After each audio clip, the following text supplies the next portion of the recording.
Olá amigos, graça e paz da parte de Deus nosso Pai e do Senhor Jesus Cristo. Estamos iniciando hoje uma série de estudos muito importante a respeito do livro de Daniel. É uma série que tem a ver com o passado, o presente e o futuro. Antes de nós iniciarmos o estudo do primeiro capítulo de Daniel, quero convidá-lo a orar conosco neste momento. Vamos orar?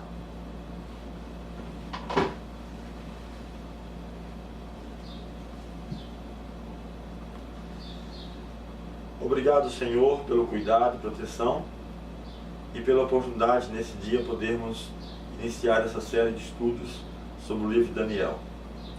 Que a Tua graça nos toque ao coração, que Teu Santo Espírito nos fale à mente e assim possamos compreender aquilo que o Senhor deseja para nós.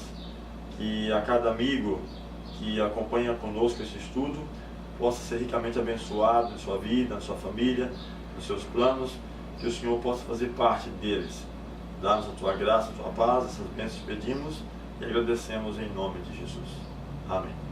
Como havíamos falado no nosso vídeo de propaganda do assunto de Daniel, o porquê de você estudar as profecias, demos 3 exemplos importantes. No caso, o próprio Ezequiel mencionando o porquê de você ler as profecias de Daniel. Também do nosso tempo mais contemporâneo, Isaac Newton, onde ele endossa as profecias de Daniel. E o mais importante que mencionamos foi do próprio Cristo, onde ele menciona em Mateus 24, verso 15, sobre a profecia que mostrava a desolação de Jerusalém, a sua destruição, e também o tempo dos gentios, uma oportunidade para que os gentios também conhecessem essa mensagem.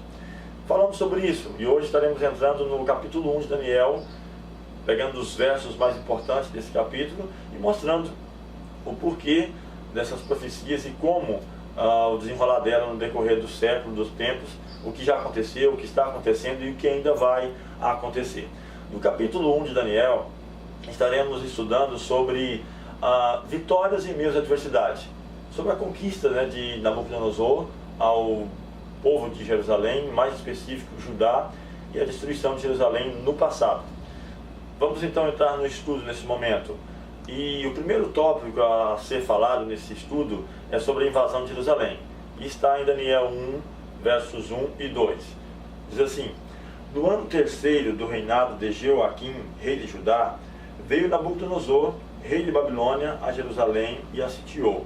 E o Senhor entregou nas suas mãos a Jeoaquim, o rei de Judá, uma das partes dos utensílios da casa de Deus, e ele os levou para a terra de Sinar, para a casa do seu Deus, e pôs os utensílios na casa do tesouro do seu Deus.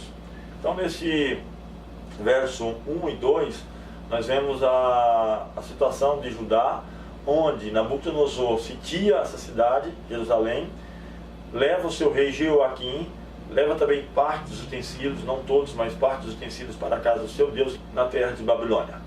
Então vemos um texto onde mostra que foi Deus quem permitiu, Deus quem permite que Nabucodonosor leve o povo cativo. Agora, poderíamos pensar o seguinte: por que isso aconteceu? Como e por que isso aconteceu? Temos uma profecia em Isaías,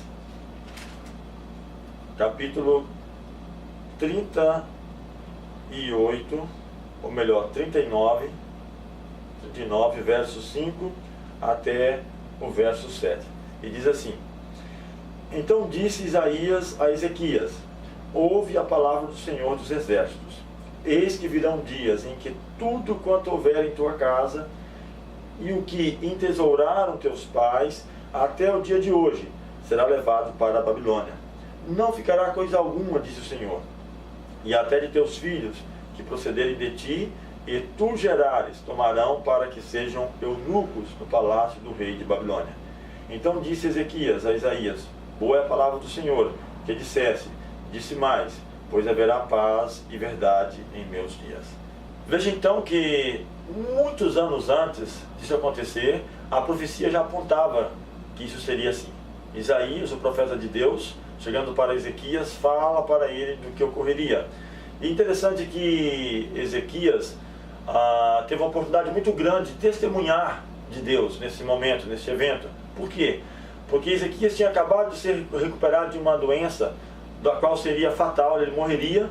Deus dá a ele mais 15 anos de vida, e quando esses embaixadores de Babilônia vêm visitá-lo para saber a causa dessa restauração, ou até mesmo do relógio que havia voltado alguns graus, que era algo para ele inusitado, ao invés dele glorificar a Deus, mostrar o porquê disso, não, mostrou os tesouros, mostrou as riquezas do seu reino, e isso leva a Isaías a ficar um pouco triste, chateado, falando, olha, em vez de você glorificar a Deus, você mostra as riquezas, algo que leva a Babilônia a ter uma ideia diferente, no caso uma cobiça por riquezas aqui do povo de Jerusalém. Haverá dias no futuro em que tudo que está aqui será levado em cativeiro, até mesmo teus filhos. E interessante, meus amigos, que Ezequias diz, boa é a palavra do Senhor, que vai haver paz em meus dias, isso vai ser para o futuro, meus filhos, meus netos, não estavam tão preocupados, quem sabe, para o futuro do que ocorreria, mas em seus dias. Então é uma mensagem para nós, que Deus mostra o que vai acontecer antes de que isso aconteça. Então está na profecia mostrando para nós a importância de estarmos atentos a essa profecia. Vamos voltar ainda a Daniel, porque é no capítulo 1 dele que está as nossas considerações. Só lemos esse texto em Isaías, onde confirma essa profecia, né? Mostrando do que aconteceria no futuro. As nossas considerações podem ter mais algumas perguntas. E a próxima vai falar o seguinte: quando se cumpriu essa profecia? Foi justamente o que nós lemos em Daniel 1, versos 1 e 2. Mas no verso 3 agora, continuando as nossas considerações, diz o seguinte: e disse o rei a Aspenaz, chefe dos seus eunucos, que trouxesse alguns dos filhos de Israel e da linhagem real e dos príncipes. Então, olha só, já no contexto da conquista, já o povo de Israel sendo conquistado, o rei Nabucodonosor, ele fala para Aspenaz, o chefe que cuidava dos jovens ali, que escolhesse alguns dentre os jovens, então vemos que foram vários, e que levassem para que estivessem no palácio, fossem preparados para uma função ali específica, que fosse da linhagem real, jovens em que não houvesse defeitos. Essa foi a ordem que ele dá para esse chefe, né, que cuidava dos jovens. Temos o texto ainda de Daniel 1, versos 4 a 7, da ordem do rei, de como deveria ser tratado esses jovens. Leia comigo aqui, diz assim: jovens em que não houvesse defeito algum, de boa aparência e instruídos em toda a sabedoria, doutos em ciência e entendidos no conhecimento, e que tivesse habilidade para assistirem no palácio do rei, e que lhes ensinassem as letras e a língua dos caldeus. E o rei lhes determinou a porção diária das iguarias do rei e do vinho que ele bebia, e que assim fossem mantidos por 3 anos, para que no fim desses pudessem estar diante do rei. E entre eles se achavam dos filhos de Judá, Daniel, Ananias, Misael e Azarias. E o chefe dos eunucos lhes pôs outros nomes, a saber, a Daniel pôs o de Beltesazar, a Ananias o de Sadraque, e a Misael de Mesaque, e a Azarias o de Abdenego.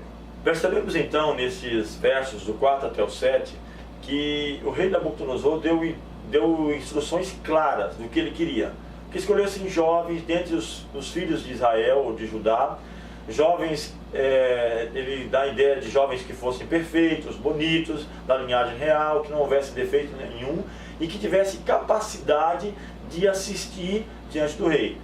Além disso, além dessa capacidade que deveria ser uma capacidade já nata deles próprios, deveriam ser preparados ainda por mais 3 anos na cultura, na língua dos caldeus, para que pudesse então ter condições de se familiarizar com a cultura deles e pudesse assistir diante dele. Além disso, até mesmo na questão alimentícia, do vinho, das comidas que ele comia, das iguarias do rei, tudo, orientações claras. Mas temos algo também aqui que quero chamar a atenção e comentar um pouco mais, que tem a ver com a questão dos nomes.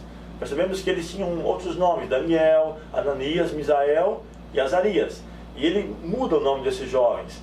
O que o rei pretendia não era que eles, de um momento, de uma hora para o outro, deixassem tudo o que eles acreditassem, mas que passo a passo, quem sabe com a mudança do nome, com a familiaridade com Babilônia, com a nova cultura, eles fossem esquecendo que houvesse essa mudança. E eu quero falar para você sobre a importância de um nome. E aqui temos alguns exemplos. No primeiro caso, Daniel. O nome Daniel quer dizer Deus é meu juiz. Então é isso que quando o pai de Daniel, sua mãe, ao dar o nome Daniel, é isso que ele queria colocar na cabeça de Daniel. Toda vez que ele ouvisse Daniel, essa palavra soaria: Deus é meu juiz, Deus é que julga a minha causa. No segundo caso, aqui do próprio Daniel, a mudança do nome de Daniel para Beltesazar. Esse nome significa o guarda dos tesouros escondidos de Bel. É isso que Nabucodonosor pretendia fazer. Não vai ser Daniel, não é mais Deus é meu juiz, mas você vai ser o guarda dos tesouros escondidos de Bel. É isso que queria aos poucos introduzir, colocar na mente de Daniel. O segundo jovem, que no caso é Ananias, e esse nome Ananias quer dizer: o Senhor é bondoso comigo, não importa onde eu estou, se eu estou numa terra distante, se eu estou passando por dificuldades, passando por problemas, Deus é bondoso comigo. A mudança do nome de Ananias passou para Sadraque, quer dizer inspiração do sol, que era uma divindade pagã, Deus Sol. E ele disse: olha, não vai ser mais Ananias, não deve ser assim, mas Sadraque é a inspiração do sol. Misael, o terceiro jovem. O nome Misael quer dizer semelhante a Deus. Interessante. Nos diz a palavra de Deus em Gênesis: Deus criou o homem à sua imagem e semelhança. Deus quer que nós reflitamos essa imagem, não somente, quem sabe, no aspecto físico, mas também no caráter, no pensamento, nas ações, para que venhamos glorificar o nome de Deus em cada dia. Mas Nabucodonosor não estava contente com esse nome. Não será mais Misael, mas será Mesaque, que quer dizer o servo da deusa Sheba, uma outra divindade também pagã. Então ele pretendia, com essa mudança, pouco a pouco, com a alimentação, com os costumes ali, e apagando essa imagem do Deus de Israel na mente desses jovens daqui de Jerusalém. O quarto nome, Azarias, que quer dizer o Senhor é meu ajudante, meu ajudador, aquele que me fortalece a cada dia. Ele disse: não vai ser esse o teu nome, mas sim Abednego, que quer dizer o servo de Nego. Então percebemos que com essa mudança, com esses nomes, era a intenção clara do jovem, ainda, de Nabucodonosor nesse momento era ainda jovem, de mudar a cabeça desses 4 jovens hebreus. Tá? Então é algo para nós refletirmos, a importância do nome. Qual é o seu nome? Você se importa com isso? Qual é o significado dele? Talvez não levamos tão a sério isso, mas Deus se preocupa. Tanto é que na eternidade ele diz que nos dará um novo nome. Essa história que eu acabei de mencionar a respeito dos 4 jovens, seus nomes, me faz lembrar da minha própria história. Meu nome é Adelci. E eu tive 2 experiências não tanto agradáveis com respeito ao meu nome. Quando eu tinha aproximadamente 15 anos, e por curiosidade, um dia, olhando o meu registro, eu deparei com algo inusitado para mim. Estava lá, Adelci, de sexo feminino. Eu falei: mas pai, o que é isso? E nem meu pai soube me explicar. É que quando foi me registrar, talvez por erro, ou talvez a pessoa que fez o registro não perguntou, ou meu pai não soube colocar, me registrou do sexo feminino. Por quê? O nome Adelci, ele pode ser usado tanto para o sexo masculino ou feminino. Há outros exemplos disso. Então foi um exemplo desagradável. Tivemos que mandar o registro e para outros estados até fazer essa mudança, mas tranquilo, foi passado esse momento. A outra experiência foi quando já na faculdade, eu estava fazendo um seminário e estávamos um grupo de jovens ali e estavam separando homens e mulheres, os quartos onde queriam ficar. E na separação, a pessoa do hotel colocou lá a Adelci junto com as meninas. Então o professor disse: não, a Adelci não é menina, é homem. Então foi uma situação assim, que agora a gente ri, mas é um pouco constrangedora. Então a importância de um nome, até mesmo você, ao escolher um nome para o seu filho, então pensar nisso. Pode ser que coloque um nome que não seja tão importante, pode ser um pouco constrangedor, mas Deus tem essa preocupação com o nome. Ok? Vamos prosseguir então um próximo tópico aqui deste exemplo. Daniel 1, verso 8, ele está diante de um impasse. E olha só o que diz: Daniel propôs no seu coração não se contaminar com uma porção das iguarias do rei, nem com o vinho que ele bebia. Portanto, pediu ao chefe dos eunucos que lhe permitisse não se contaminar. Então, diante da história do evento aqui de Daniel 1, temos, primeira parte, a questão do nome, mas o outro impasse que Daniel enfrentou foi justamente a questão da alimentação, porque o rei determinou o vinho, a comida que eles deviam comer durante esses 3 anos de preparação para estar diante dele. E como Daniel, numa terra distante, do qual ele era escravo, poderia então ser contra aquilo que o rei estabeleceu. Então Daniel estava numa situação um pouco difícil. E o que ele faz? Ele então pede graça, fala com esse homem que estava sobre ele, Aspenaz, pede que permitisse ele não contaminar, mas para essa pessoa não seria algo tão simples. Ele diz: olha, como eu vou fazer isso? O rei vai olhar para você, olhar para outros jovens, vai ver você que não está bem de saúde, porque essa alimentação é melhor. Mas Daniel, não, faça um teste, faça um experimento, 10 dias, e depois você vai ver como vai estar a nossa fisionomia diante com os outros jovens. Então ele pediu legumes a comer e água a beber. E o que Daniel faz? Daniel ora, pede a Deus sabedoria, e ele então é dado essa permissão para Daniel. Agora, qual foi a resposta de Deus? E nós temos os versos do 9 até o 17 que diz, acompanhe comigo, diz assim: ora, Deus fez com que Daniel achasse graça e misericórdia diante do chefe dos eunucos. E disse o chefe dos eunucos a Daniel: tenho medo do meu senhor, o rei, que determinou a vossa comida e a vossa bebida. Pois por que veria ele os vossos rostos mais tristes do que os dos outros jovens da vossa idade? Assim porias em perigo a minha cabeça para com o rei. Então disse Daniel ao despenseiro, a quem o chefe dos eunucos havia constituído sobre Daniel, Ananias, Misael e Azarias: experimenta, peço-te, os teus servos 10 dias, e que se nos deem legumes a comer e água a beber. Então se examine diante de ti a nossa aparência, e a aparência dos jovens que comem a porção das iguarias do rei. E conforme vires, procederás para com os teus servos. E ele consentiu isso, e o experimentou 10 dias. E, ao fim dos 10 dias, apareceram os seus semblantes melhores, e eles estavam mais gozos de carne do que todos os jovens que comiam das iguarias do rei. Assim o despenseiro tirou-lhes a porção das iguarias, e o vinho que devia beber, e lhes dava legumes. Quanto a estes 4 jovens, Deus lhes deu o conhecimento e inteligência em todas as letras e sabedoria, mas a Daniel deu entendimento em toda a visão e sonhos. Então percebemos que no verso 9 ao 17 está a explanação, de onde é feito um teste, 10 dias de experiência, e ele então percebe que os jovens estavam melhores, mais corados, mais saudáveis. Então tira completamente o vinho, as iguarias do rei, e eles tiveram uma alimentação vegetariana, mais saudável, e tiveram uma qualidade de vida melhor.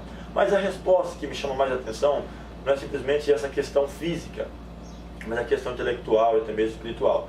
E diz que esses 4 jovens, Deus deu entendimento, sabedoria, mas a Daniel deu também habilidade em sonhos e visões. Agora veja comigo aqui o verso 20 do mesmo capítulo. Diz assim: em toda a matéria de sabedoria e de discernimento sobre o qual o rei lhe perguntou, os achou 10 vezes mais doutos ou mais sábios do que todos os magos, astrólogos que havia em seu reino. Então percebe que Deus os recompensa grandemente. 10 dias de experiência para uma mudança de vida, começa então a alimentar-se de alimentos mais saudáveis, e depois dos 3 anos o rei faz então perguntas em todas as áreas do conhecimento, e estes 4 jovens é achado 10 vezes mais sábios do que todos os outros. Nesse capítulo que nós estudamos, grande parte dele, onde fala sobre vitórias em meio à adversidade, é um grande exemplo para nós, de que não importa as dificuldades, os problemas, podemos ser vencedores. Eles não ficaram ali choramingando, reclamando, não, ergueram a cabeça, buscaram, oraram, pediram direção de Deus, fizeram a sua parte também no contexto de alimentação, procuraram alimentação mais saudável, e então Deus os recompensou de maneira grandiosa. Quero fazer algumas aplicações, pelo menos 3. A primeira delas: devemos sempre confiar em Deus. Foi isso que fizeram os jovens. Era uma situação que não podiam resolver, então falaram com a pessoa que estava sobre eles, os responsáveis sobre eles, pediram a orientação de Deus, e Deus os recompensa. Então eles confiaram em Deus. Segundo ponto: Deus não os desamparara. Eles então receberam graça de Deus, não somente diante do seu chefe, mas também diante do rei, de os acharem bem preparados em todo o aspecto, tanto espiritual também como intelectual. E a última aplicação: o Senhor multiplicará nossas bênçãos. Nesse caso, 10 vezes mais sábios em toda a matéria de ciência. Quer você também passar por uma experiência dessa? Você pode, nós podemos, pela graça de Deus, fazer uma renovação em nossa vida, nossos hábitos, nossos costumes, e Ele então nos dará a recompensa em nossa vida, não somente aqui, mas também na vida eterna. O próximo estudo que iremos fazer é algo muito importante. Daniel capítulo 2, a história em um capítulo. Não perca. Vamos orar.